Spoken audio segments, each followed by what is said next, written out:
मित्रांनो, बांधकाम कामगारांसाठी अतिशय धक्कादायक बातमी आहे। त्याचं कारण असं आहे मित्रांनो, महाराष्ट्र इमारत आणि इतर बांधकाम कामगार कल्याणकारी मंडळाने दिनांक 1 जानेवारी 2026 रोजी एक पत्र काढलेलं आहे आणि त्या पत्रानुसार लाभाच्या बाबतीत अतिशय महत्त्वाची अपडेट दिलेली आहे। काय सांगितलेलं आहे या पत्रामध्ये अगदी थोडक्यामध्ये आणि महत्त्वाचे तेवढेच मुद्दे आपण पाहूया। चला तर मित्रांनो, स्क्रीनवरती जाऊया।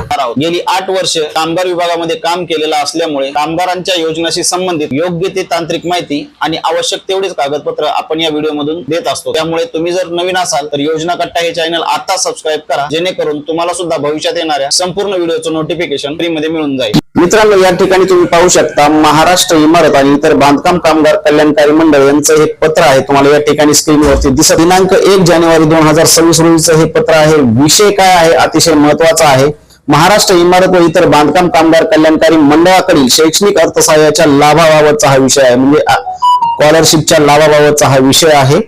त्यांनी इथे पुढे काय सांगितलेलं पत्रामध्ये तर बघा मित्रांनो, मंडळामार्फत बांधकाम कामगारांची नोंदणी करण्यात येऊन त्यांना विविध कल्याणकारी योजनांचा लाभ देण्यात येत असतो। म्हणजे आपल्याला माहिती आहे, मंडळाकडून नोंदणी करून त्यांना कामगारांना विविध कल्याणकारी योजनांचा लाभ देण्यात येत असतो। परंतु 2 नंबरचा मुद्दा अतिशय महत्त्वाचा आहे मित्रांनो, पाहून घ्या। याच्यामध्ये त्यांनी सांगितलेलं आहे की मंडळामार्फत शैक्षणिक अर्थसहाय्य योजनेअंतर्गत एकूण 7 योजना राबवल्या जातात। तसेच शासनाच्या विविध विभागामार्फत शैक्षणिक शिष्यवृत्ती योजना सुद्धा राबवण्यात येत असते। म्हणजे या ठिकाणी कामगार मंडळाने सांगितलेलं आहे की मंडळामार्फत शैक्षणिक योजनांच्या 7 प्रकारच्या योजना आहेत आणि त्याचबरोबर शासनामार्फत सुद्धा शैक्षणिक योजनेसाठीच अनेक प्रकारच्या शिष्यवृत्ती योजना सुद्धा राबवल्या जातात। याचा संदर्भ इथं दिलेला आहे त्यांनी। मग पुढे काय सांगितलेलं आहे, उद्योग ऊर्जा व कामगार खाणीकर्म विभागाच्या संदर्भीय अधिसूचनेतील अनुक्रमांक 2 मध्ये काय नमूद आहे तर पुढे बघा, जर लाभार्थ्यास केंद्र सरकारकडून किंवा राज्य सरकारकडून राबविण्यात येत असलेल्या योजनेचा लाभ जर मिळत असेल तर लाभाची द्विरुक्ती टाळण्यासाठी मंडळाकडून राबविण्यात येत असलेल्या योजनेचा लाभ मिळवण्यासाठी उक्त लाभार्थी पात्र नाही असे नमूद केले आहे। म्हणजे त्यांनी काय सांगितलेलं आहे, सरळ सरळ इथं सांगितलेलं आहे, जर तुमचा मुलगा जर शिक्षण योजनेचा लाभ घेत असेल या लेबर कार्ड वरती आणि त्याचबरोबर त्याला शासनाच्या इतर शैक्षणिक योजनातून म्हणजे शिष्यवृत्तीचा लाभ जर मिळत असेल तर त्या ठिकाणी त्यांनी सांगितलेलं आहे की योजनेचा लाभ मिळण्यासाठी उक्त लाभार्थी पात्र नाही, म्हणजे हा जो लाभार्थी आहे तो या ठिकाणी पात्र असणार नाही असं त्यांनी या ठिकाणी नमूद केलेलं आहे।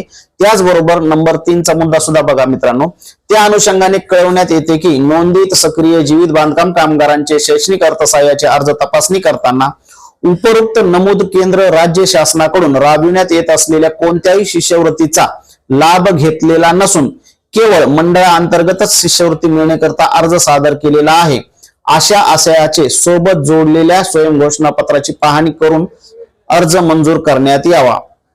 त्यांनी मग असं सांगितलेलं आहे की या ठिकाणी आपण जर स्कॉलरशिपचा अर्ज जर भरत असेल तुमच्या पाल्यासाठी तर त्या ठिकाणी तुमचा पाल्य जो आहे तर शासनाच्या इतर कोणत्याही शिष्यवृत्तीच्या योजनेचा लाभ घेत नाही आणि केवळ फक्त बांधकाम कामगार कल्याणकारी मंडळाकडूनच लाभ घेत आहे अशा आशयाचं एक स्वयंघोषणापत्र आहे। ते मी दाखवतच आहे व्हिडिओच्या पुढे, त्या ठिकाणी तुम्ही पहा आणि त्या ठिकाणी हे स्वयंघोषणापत्र आपल्याला भरून द्यायचं आहे।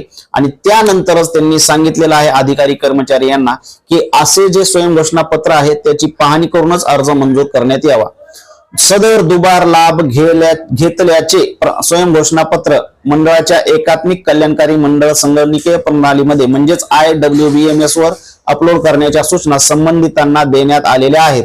तरी उपरोक्त बाबतच्या सूचना आपल्या अधीनस्थ सर्व संबंधितांना देण्यात यावे, हे अशा प्रकारचं महत्वाचं पत्र आहे मित्रांनो। यामुळे आता इथून पुढे शैक्षणिक योजनाचे जर अर्ज तुम्ही लेबर कार्ड धारक असताना जर भरत असेल तर त्या ठिकाणी तुम्हाला ही काळजी घ्यायची, शासनाची कोणतीही शिष्यवृत्ती भेटते किंवा नाही त्याची खात्री करा आणि जर भेटत नसेल तर अशा प्रकारचं हे जे स्वयंघोषणापत्र आहे हे भरून द्या। स्वयंघोषणापत्र आपण पाहूया मित्रांनो, तर या ठिकाणी बघा हे स्क्रीनवरती दिसत आहे, हे स्वयंघोषणापत्र आहे। मी म्हणजे इथे कामगाराचं नाव टाकायचं आहे पहिल्या ठिकाणी, सदर स्वयंघोषणापत्राद्वारे प्रमाणित करतो की माझी पाल्य म्हणजे तुमचा मुलगा किंवा मुलगी त्याचं नाव इथे टाकायचं आहे।